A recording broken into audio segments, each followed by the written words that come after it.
Good morning, everyone. Welcome to Atlanta. There are two fun facts when you begin.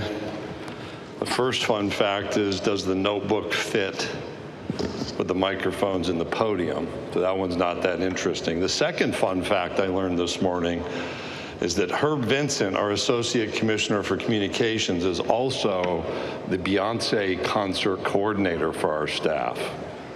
So of any social media moment this week, that may rank towards the top. That said, good morning and welcome to the 2025 edition of SEC Football Media Days. It's a privilege, certainly for me, to be with you once again. We appreciate your work and all the work that's done to make this event possible. It also signals the start of a new season. I look forward to the traditions, the games, the spirit, the intensity, the competition that makes college football in the SEC so special.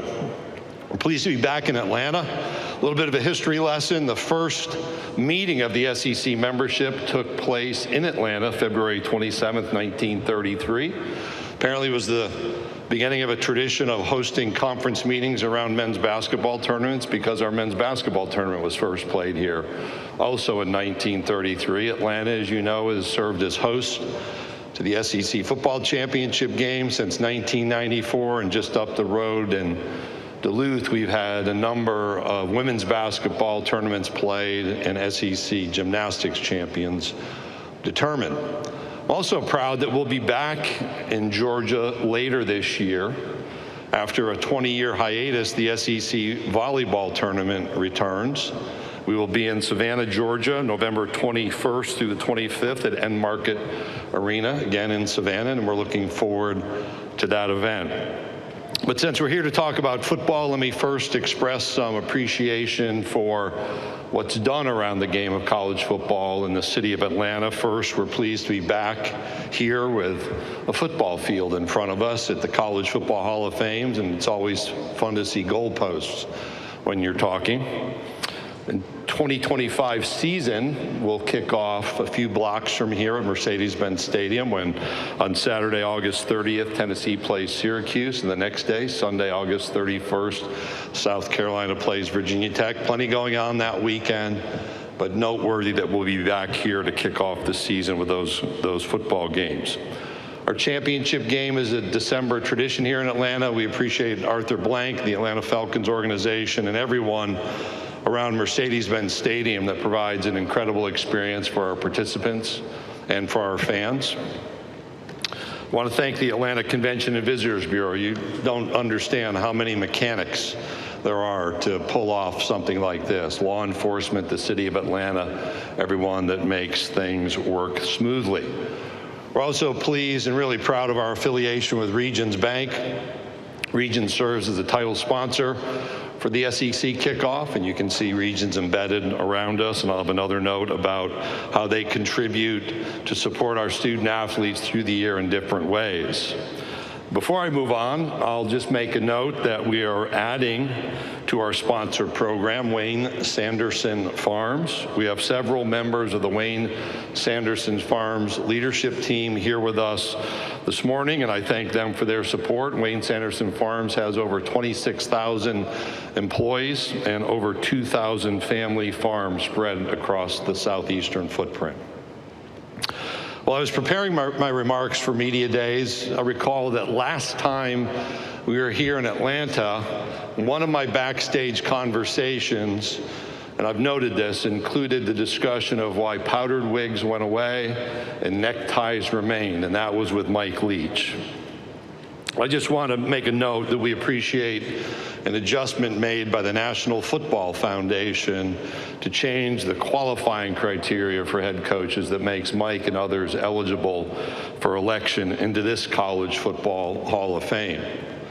We also, since we last gathered, lost Bob Holt, and we've saved a spot right around where Bob usually sits to honor Bob. Bob, as you know, worked with the Arkansas Democrat-Gazette.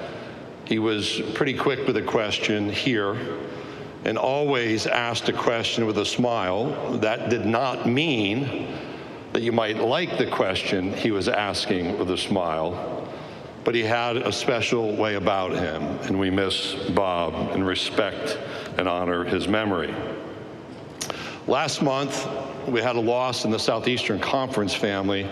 Bobby Gaston, who served in a variety of capacities, passed away at the remarkable age of 101, and Bobby was still a regular attender of the SEC football championship game. Atlanta was home for Bobby, as was the SEC during his playing career at Georgia Tech when he was a teammate of Frank Broyles. He spent 50 years working in the SEC's officiating program, and we didn't have social media then, but I'm sure we didn't get them all right during that time frame. The last 16 years he worked, or excuse me, the last 18 years of those 50, he served as the program's leader. And we remain grateful for Bobby and his work and contributions, and extend our best wishes to his wife, Gail. We also, at a time when we can't ignore, in fact, we intentionally remember what happened over the last week and a half or so in the Texas Hill Country in the Central Texas area. And yesterday, traveling down here, listening to news reports that the rains were coming again and emergency warnings were being issued. Watching from afar, it's been an unimaginable loss of life to see. I cannot imagine the grief that families and friends and neighbors and relatives are experiencing, not only across our universities in the state of Texas, but across this region, as you start to understand through these stories the depth of relationships that exist. We offer our thanks to first responders, to emergency workers, and even to those who try to help, whether it's through a search, through debris moving, or simply by giving someone a hug.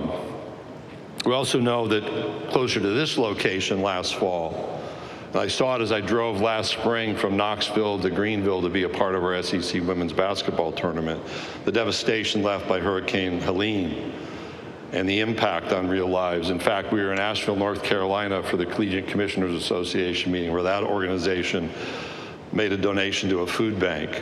And the leader of that food bank spoke in that Asheville area of the remaining and lingering challenges faced for food security in that region. Be it individuals we know personally or tragedies we observe from afar, we share in the grief and in those losses. We also, though, look ahead to anticipation. There is joy embedded in what we do, and we take pride in what was accomplished last year. Our first as a 16-member, what I think is a super conference. For all of those of you who like to speculate about super conferences, welcome to one. We have common sense geography, restored rivalries, record-breaking viewership. In fact, I asked for some data this weekend. If you take the consumed viewership hours on linear TV, almost 40% of that viewership was focused on games involving Southeastern Conference universities and teams. Big Ten was next, right around 30%. And that means with those two conferences, just over 2/3 of the total viewership of college football is embedded between the SEC and the Big Ten. The successes we've enjoyed produced 9 national championships out of our 22 sports, 5 winners of the Honda Sports Award. We had the nation's highest attendance figures in 7 sports. For the 26th consecutive season, we led the nation in football attendance. Soccer for the 2nd consecutive season, showing the emergence of that sport in our conference. Women's basketball for the 6th consecutive season. Men's basketball led the nation in total average attendance. We included the top 3 attended programs in the nation in Kentucky, Arkansas, and Tennessee. We continued to lead women's gymnastics attendance. Baseball outpaced football. For the 28th consecutive year, we led the nation in college baseball attendance. And one of the more remarkable stats provided to me was we had a combined total home attendance over 840,000 in softball. When you combine the total attendance of the 3 other autonomy conferences, the SEC total exceeded those other 3 conferences combined total by over 100,000 fans. It's a special place, a remarkable set of people, remarkable competition. and remarkable achievements. We're also proud last year that it was our first to operate fully under the Disney umbrella for broadcast of our competitions. That includes ABC, the ESPN platforms, ESPN Plus, and the SEC Network. We're so proud of that partnership because in our first year, we together earned, through the SEC on ABC, the 2025 Sports Emmy for Outstanding Live Series, the first time in 45 years that award had been presented to a college sports property. You heard from Kevin, one of our new endeavors is a box-to-box and Netflix documentary series spotlighting the 2024 football season. You'll have an opportunity, as was mentioned later this evening, to see one of those episodes. That series goes behind the scenes to really capture what we think is unprecedented footage and personal stories of our coaches, our student athletes, and our teams throughout last season. This afternoon, you'll also hear directly from Paul Martin, the series producer, who will provide you with a bit more insight into that project. And last on my set of notes this evening on the SEC Network at 7 p.m., we'll have the second edition of what we call SEC Startup. That's a pitch competition for business ideas and innovative business ideas presented by student athletes. 5 finalists will populate this year's program, which again is presented by Regions Bank and is on the SEC Network at 7 p.m. this evening.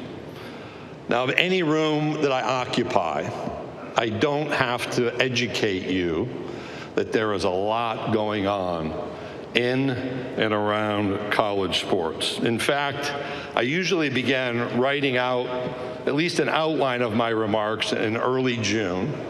And had I attempted in early June to write out this full set of remarks, it literally would have changed on a daily basis. Because it seems as if one wakes up and there's yet a new story, a new opinion, a new piece of commentary, or a new direction that's been suggested. But let's take an inventory of all that's happening around college sports and college football right now. We have congressional activity. We wonder what might be the next state law to be introduced, or the next lawsuit. We're interested in litigation that has resulted in individuals being eligible to participate in college sports well into their mid-20s. That starts to remove opportunities for aspiring high school athletes. There are opinions around collective bargaining, opinions around the size of the NCAA basketball tournament. There are outcomes from what is called the NCAA Division I decision-making working group. There are proposed changes to the NCAA policy that for years has prohibited gambling on college athletes and college coaches from gambling on professional sports.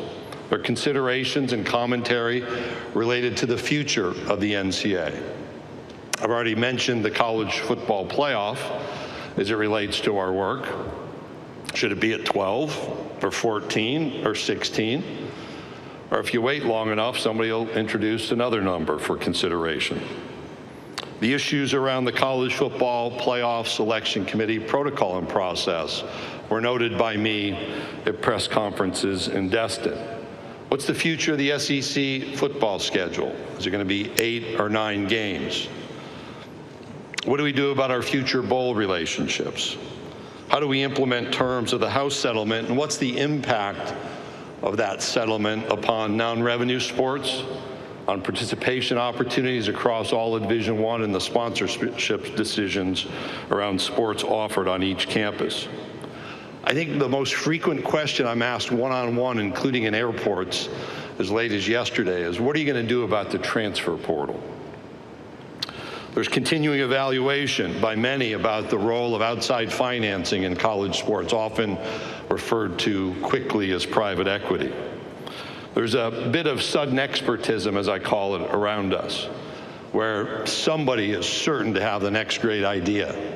And as I've shared a few times, there's no easy button for dealing with the complexities that we face. And we also have to work together effectively as conference leaders. Now, I'm not going to walk through and provide you a paragraph or two on each of those items, I know you're grateful for that reality. But let me start with the working relationship among conference commissioners, because there's commentary on that from the outside that doesn't see the inside. I think in Division I, we all have a responsibility to work with commissioners from all 32 all-sports conferences.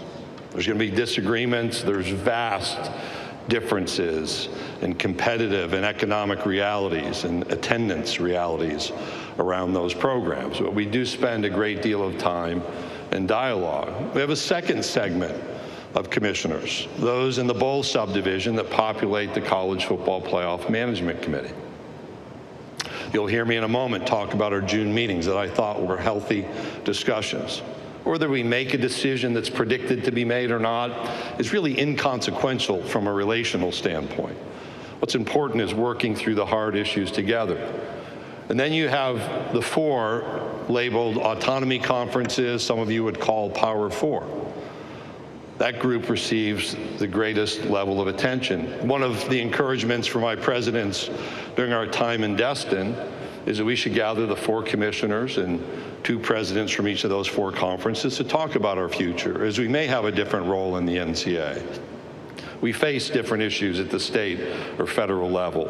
And in fact, all that's happening around higher ed, those are important dialogues, and I think an indication of the recognition that we all must work together. We also announced a year and a half ago a relationship, an advisory council with the Big Ten. We've had 2 in-person meetings of our athletics directors and a number of video conferences involving the full advisory council and then subgroups, sometimes of presidents and chancellors and some of athletics directors.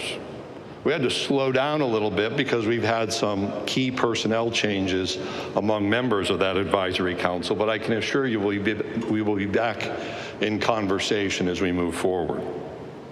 As it relates to the settlement, I thought it appropriate to use a bit of a metaphor for running a marathon.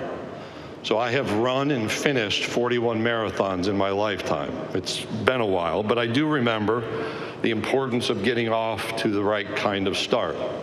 That doesn't mean you feel great in the first 2 miles, nor does it mean, transitioning that metaphor, that everything works perfectly in the first 2 weeks of settlement implementation. There have been plenty of naysayers in the last 14 days, but the settlement went into effect July 1st, and we're here July 14th while working through historic and transformational change. We're in the middle of change, and in the middle of anything significant, it will get messy. That doesn't mean you leave. In a marathon, it doesn't mean you step off the course, because for myself, as poorly as I may have felt sometimes after 2 or 3 miles, I recall that those moments might actually produce the best efforts. The burden of making a new system work is certainly on commissioners and conference offices, but the responsibility is shared with our campuses and our campus leaders. And that's recognized in this league. We still have to work through the implementation, but the burden is shared by presidents and chancellors, athletics directors and coaches. It's also shared by those around our programs. I've asked repeatedly in conference meetings, if we don't want any limits or any structure, just let me know. Then the phone stops ringing. But over and over again in meeting rooms, the desire has been for a structure. And so we are implementing a structure even with some bumps in the road. We need to commit to that structure. We need to be willing to make that structure work. We also know that we are continuing to work with members of Congress, and we welcome that interest and the ongoing dialogue in Washington to support our congressional engagement. This isn't about preserving the status quo. This is about providing clarity and the opportunity to build a future with opportunities and healthy support. And on that last note, we continue to be proud about how we have adapted as a league, and I would offer as a group into Division I, to better support young people in their endeavors. Pretty interesting to listen to the Major League Baseball draft and hear the number of college athletes, for example, taken by MLB. Major League Baseball understands the support, the education, the emotional development, the medical care, the nutritional education, the financial education, the coaching, and the competition provide a better prepared athlete for their teams. Those are our realities, not just for those taken in a professional draft, but throughout our programs. And so as we think about our work with Congress, we want a future where we have national standards, where we're able to play national championships on an equitable basis and support healthy economic opportunities for student athletes. Last week, we saw the bipartisan introduction of the SCORE Act in the House of Representatives. That's an important moment. I view what's happening in college athletics as a nonpartisan issue, but using the typical nomenclature to have members from both of our major political parties willing to step out and introduce the SCORE Act is a positive step. Now, I remember Schoolhouse Rock, right? I'm just a bill. Yeah, I'm only a bill, and I'm sitting here on Capitol Hill. So congratulations, we have a bill on Capitol Hill that is sitting and requires a great deal of more work. But I think the bipartisan effort represents an indication that college athletics, just as it does in football stadiums every Saturday, can bring people together for conversation. And we hope the restoration of national standards for college athletics. On the topic of eligibility, for decades, we became accustomed to college athletics being focused on an undergraduate degree-seeking experience. Now, through a combination of institutionally requested and NCAA-granted waivers, followed by lawsuits related to transfer eligibility, the number of seasons of eligibility, and the length of time, commonly referred to as the 5-year clock for that eligibility period from enrollment to completing competition, people are remaining as college athletes longer, probably as evidence that it's a good experience, and the entry points as a result for high school athletes are being reduced. My guess is you have to return to the early 1900s. Literally, if you go to the first quarter century and look at some of the practices around college sports, you start to see the same things that we are seeing today. An older group of student athletes, constant movement without a lot of oversight, and questions about whether there are real academic standards that apply. As the world changes across college sports, we have to hold on to some values that are at the center of what we do on our academic campuses. We need to invite young people into higher education with the goal of moving them from adolescence to adulthood. We need to require unapologetically a person to make meaningful progress towards a degree. And if they don't make that meaningful progress, then simply understand they won't be able to participate in the athletics experience. And we have to make sure there's an entry point for the next generation of leaders and athletes who aspire to participate in college athletics following their high school experience. As I mentioned, common standards and national standards before, there is a need to return to a common standard for athletics participation. It's embedded in the undergraduate educational experience that helps foster a college-going culture to the next generation who seeks to enroll and participate in college athletics, all while requiring meaningful academic progress leading towards a degree, not subject to the whim of requested or granted waivers, and not resulting in legal decisions that will vary from courtroom to courtroom. Transitioning from eligibility to the NCAA tournament expansion in basketball, in general, we are supportive of expanding both the men's and the women's basketball tournaments. Nothing in college basketball is static, so tournament expansion is certainly worth exploring. As last season showed, the Southeastern Conference is going to be fine whether the bracket expands or not. We had a record 14 teams selected to participate in the NCAA men's basketball tournament after what is without question, a historically successful regular season. We had 10 teams tying our own record selected to participate in the NCAA women's basketball tournament. We're going to be fine, but we think there are enough quality teams to make this growth appropriate. Now, to be clear, we support expansion, but you just don't jump into it. So if there are reasons from a broadcast point, financial point, logistics point, or competitive realities that don't support expansion, then again, we're going to be fine. But in general, I think this is the right direction to at least explore. Speaking of expansion, I felt the first year of the 12-year college football playoff was a success.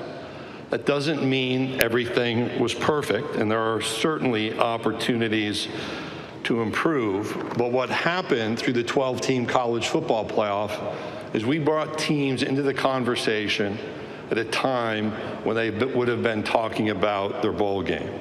We brought teams into the national championship conversation so the young people on those teams had that national championship competition access point. I think the recent modifications by the college football playoff to adjust the seeding to be consistent with the selection committee's rankings is entirely appropriate given the adjustments in conference membership that have happened nationally since the 12-team concept was first introduced in June of 2021. Those of you with us in Destin will remember a lot of speculation going into that meeting, but what came out was we think growth beyond 12 can be positive and should be pursued. There's also a belief that the process for selecting teams to participate in the college football playoff can be updated and improved itself. That's where my earlier reference to our discussion at the June management committee meeting of the college football playoff was encouraging, because we talked about selection committee protocol. We talked about the analysis of strength of schedule and a possible new metric under the label of strength of record. Each of those is consistent with our observations out of our spring meetings. Much more work is needed and more needs to be understood. We have to see the homework, if you will, but the discussion and the direction of the discussion is viewed positively from our perspective, with the need for timely decision making, which then lets me jump into the football schedule to be used in the Southeastern Conference in the future. So as you write and comment about our approach to our football schedule, let me give you a few just quick hits that you are free to use. No intellectual property claim here. It is absolutely, fully, 100% correct that in the SEC we play 8 conference games while some others play 9 conference games. Never been a secret. Second, it's also correct that last season, all 16 members of the Southeastern Conference played at least 9 games against what you would label power opponents. We had several that played 10 of their 12 games against power opponents. Some conferences have that, some don't. The same will be true this year. And we have Washington State, and we're obviously transitioning in the Pac-12 that's included in that group. And we again have several of our football teams that have 10 of those power games embedded within their schedule. I don't believe there's anyone looking to swap their conference schedule and its opponents with the opponents played by Southeastern Conference teams in our conference schedule, be it 8 or 9. I handed out a bunch of stats that created a stir in Destin that showed there's a rigor here that is unique. In the SEC, we're not lacking for quality competition among our 16 football teams. But we're going to continue to evaluate whether increasing the number of conference football games is appropriate for us. And as I've said repeatedly, understanding how the CFP will evaluate strength of schedule and even strength of record is critically important in our decision making. As I conclude, as I mentioned within my remarks, we're living through a transformational moment across college sports. In fact, if you take a step back and go look at the iterative change over time. I don't think there's been a time in the last 100 years where so much change is in front of the college athletics enterprise as exists right now. It's actually amazing and exciting to consider the importance of the time during which we lead and serve. Let me be clear, from my perspective, college athletics is not broken. College athletics is not broken. It is under stress. It is strained. And the answers we seek are tied into the complexities that have been referenced over time. I went back and read my remarks from this podium or others over the last few years, and pretty consistently have identified the challenges ahead with some of the decisions that we may have to make. I don't think the answers come from courtrooms completely. They don't come from commentators or commentary. They don't come from those outside sudden experts with their newest idea. Those of us in higher education, embedded in college athletics, know the intricacies of what's in front of us.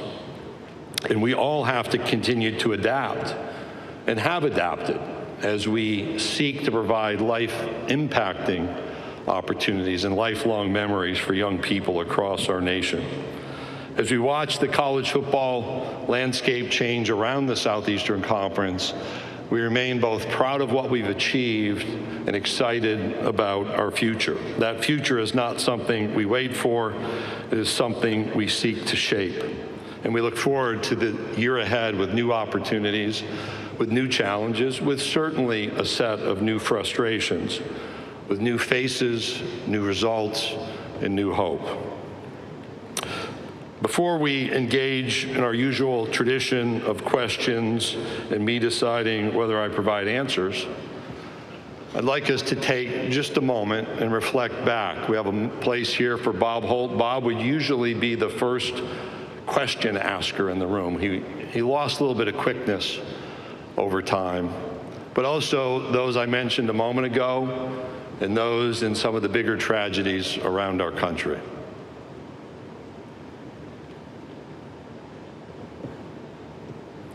Okay, Kevin.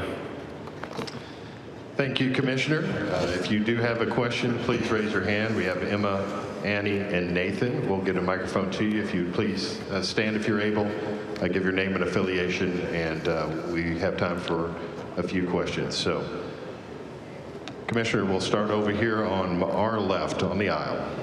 Yeah, Brooks Austin with the On SI Network. Coach, or Commissioner, every time it's good practice. Yeah, every time I hear one of these coaches talk about the House versus NCAA settlement, they refer to listening to the advice of their lawyers and their administrators.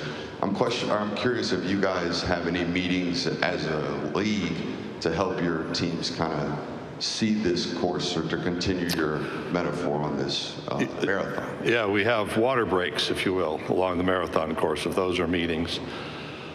We provided updates leading into decisions, and the difficulty for us is you cannot implement a settlement until there is a settlement. I've used a subgroup of coaches. We actually sent a note out to gather our coaches for another educational setting next week.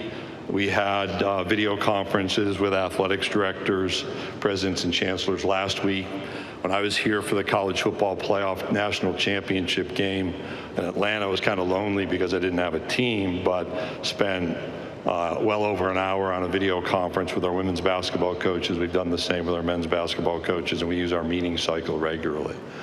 The fact that change was coming, I think, was well presented. The elements of the change that would be central to a settlement, I think that was well presented. It is the intricacies of implementation where we are running rapidly in the midst of the race to make sure we provide the most relevant and most current information. And some of that's kind of time-bound by working through a process with the plaintiffs and with the court. Commissioner, we'll go in the center aisle. Pat? Pat Forty from Sports Illustrated. First, Greg, I appreciate the remembrance of Bob Holt. Well done. Secondly, the clear public disagreement between the College Sports Commission and the collective association about what the rules seem to be. Do you have an opinion on that, or how are we going to rectify that? Well, we from the College Sports Commission think that we're operating consistent with the settlement terms. We'll have the right kind of communication with the authors of the letter and communicate and educate on why we think we had the right perspective to begin with. Hey, Commissioner, we'll go over to our right-hand side on the far aisle. Hello, Greg. David Cloninger with the Charleston Post and Courier. When do you anticipate having the format of the 2026 football schedule finalized? First of all, I spent a long weekend in Charleston a few weeks ago, and it was my first time to walk around downtown, visit Fort Sumter, play Bulls Bay, and experience Folly Beach. So I didn't buy a newspaper. I was there. That was my 4 days away, so I owe you. I've been careful about giving dates. I've said repeatedly, I learned during COVID that you want to use your time. It won't linger terribly much longer.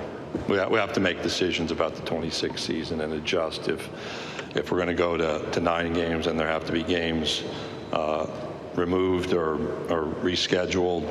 And if we stay at 8, probably a little bit easier on that part of the logistics.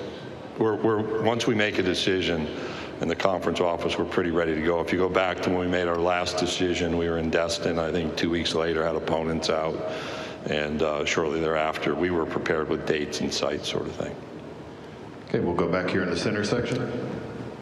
Mike Griffith, the Atlanta Journal-Constitution, Dog Nation. Commissioner, you've talked about the differences in the playoff models, and a lot of people have speculated on what's best for college football. When you talk about best, what would be some of the bullet points that you want to get out of the ideal college football playoff format should it expand to 16 teams?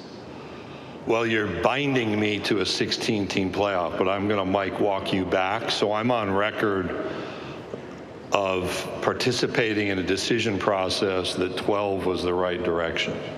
And that took years, plenty of ups and downs. As I said, the middle is messy. In a marathon, it was messy. In that consideration, I think it worked well.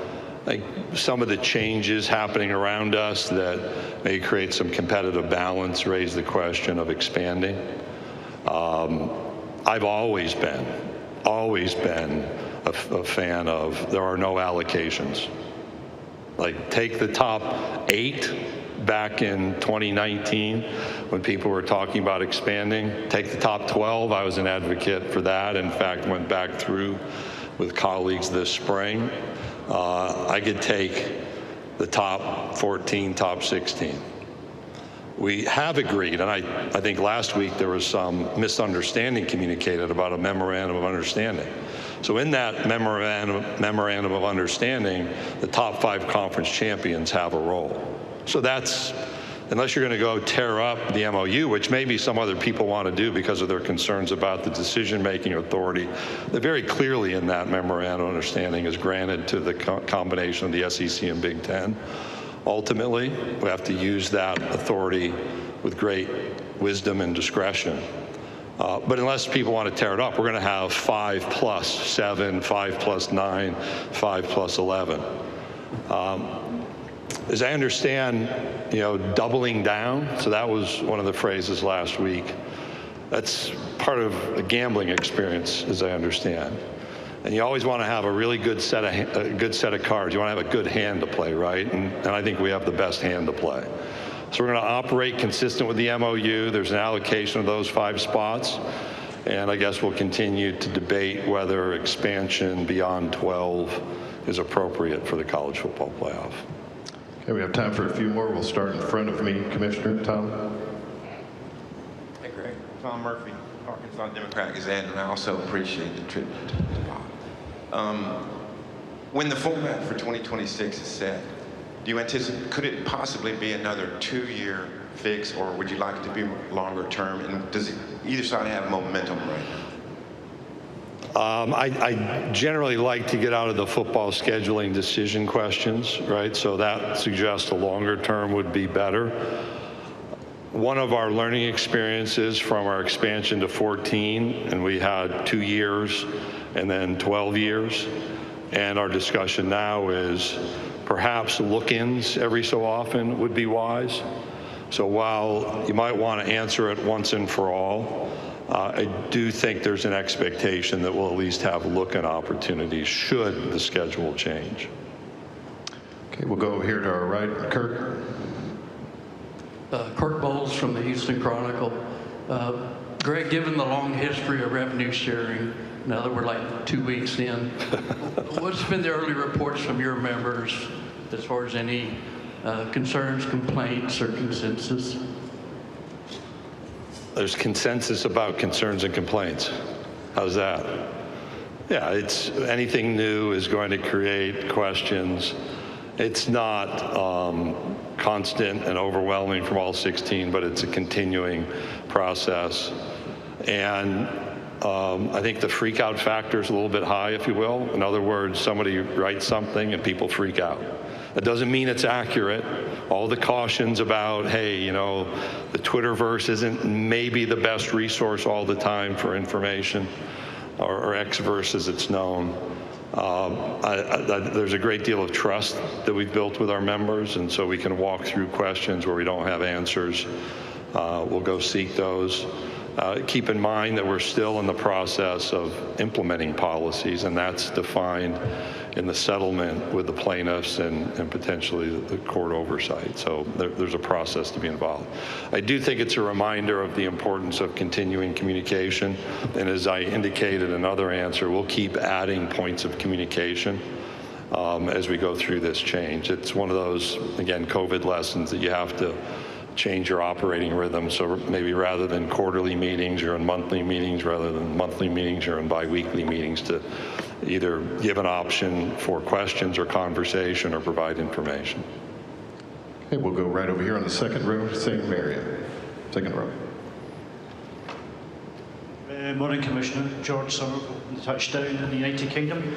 I listened with some interest to what Commissioner Bjormark and Scott Draper said last week in Frisco about developing their brand internationally. They went as far to say that they were looking at playing multiple games, not just in Dublin, but outside, in more than one sport. As the revenue, increases in growth and revenue become more and more important to the conference, we've talked about this before, what are your views on the SEC expanding the brand internationally? George, I'll go back and share some thoughts I've probably shared over time. One is the strength of this conference is based in our communities. That may not be the same for others, but you look at the 16 cities that host our universities, the football stadiums, the infrastructure, and what happens on a game day weekend. It's absolutely magnificent, second to none. With that said, this may build some of my credibility with you. I sat once with the Lord Mayor of Dublin to talk about playing football games involving SEC teams. We've had interest. When you take a football stadium with 100,000 fans and the economics around that football game being played in that stadium and that community, and then you transfer those someplace else, it's a lot easier to do that if a program's attendance is 20, 30,000 of their football stadiums that size. So there are some economic realities that weigh against just doing that. Personally, I'd welcome that chance, and we'll continue to explore opportunities. But I'll go back to the importance of college football in our region, in our states, and in our communities, and the foundation and strength of our conference fundamentally is built on those communities. I also think we do a pretty good job internationally on our own with just drawing interest, because doggone, it's compelling. We are not boring and dull, I can tell you that. Commissioner, we'll go over on the left aisle. Heather Dinich with ESPN. When you talk about the Big Ten and the SEC having the control over the future format, what will it take for those two leagues to come to a consensus and avoid a stalemate? And how close are you and Tony Petitti to doing that? Well, I would never give away how close we are to doing something in a meeting. I think Tony and I spoke probably 4 out of 5 days last week. I think Jim and I either talked on the phone or communicated 3 out of 5 days last week. So we had a different view coming out of Destin around the notion of allocations, if you will. And I think you'll probably hear that again from our coaches. The Big Ten has a different view. That's fine. We have a 12-team playoff, 5 conference champions. That could stay if we can't agree.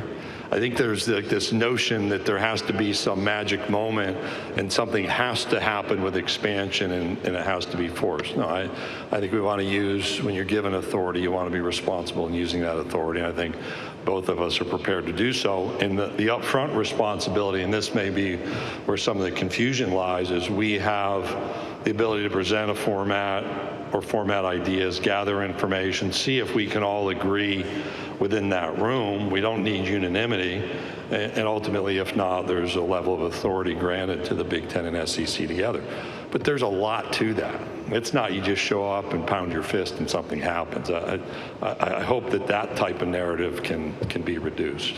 But we'll keep talking. We all talk a lot, probably too much sometimes, right? All right, Commissioner, we'll take one final question over to our left. Commissioner, David Rumsey from Front Office Sports.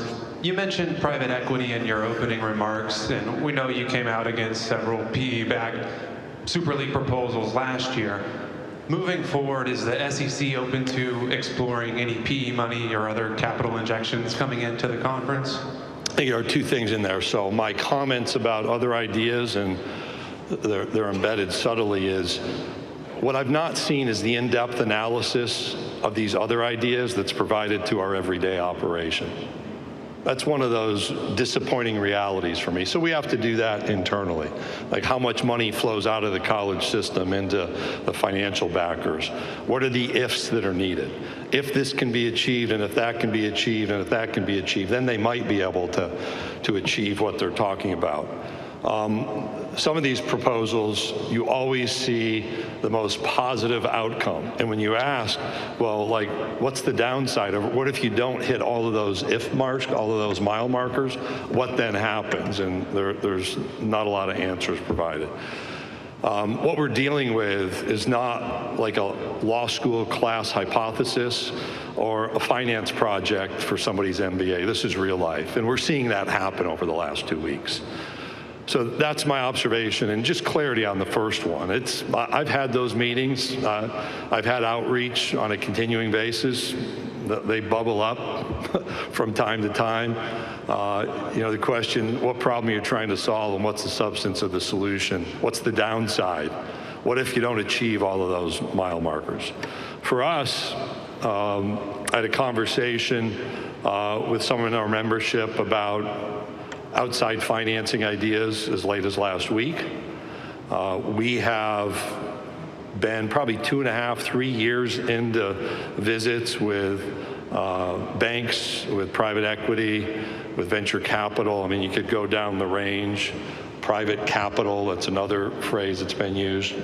That's not been the right direction for us. We've not seen the concept that works. It doesn't mean we won't consider opportunities. If there are opportunities for mutual benefit, those would pique our interest. But the notion of just jumping to something because there's a pot of money there seems an uninformed direction, and simply taking propositions where there's not the kind of clarity around what if you don't meet your high-end predictions, what's left then. I think those are things that continue to weigh heavily on our mind. Commissioner Sankey, thank you for your time. Okay, thank you. We'll see you, I'm certain, around, and I hope it's a productive week. And if you have needs, we have volunteers and staff prepared to be of assistance. So we'll see you shortly with our first coach of the week.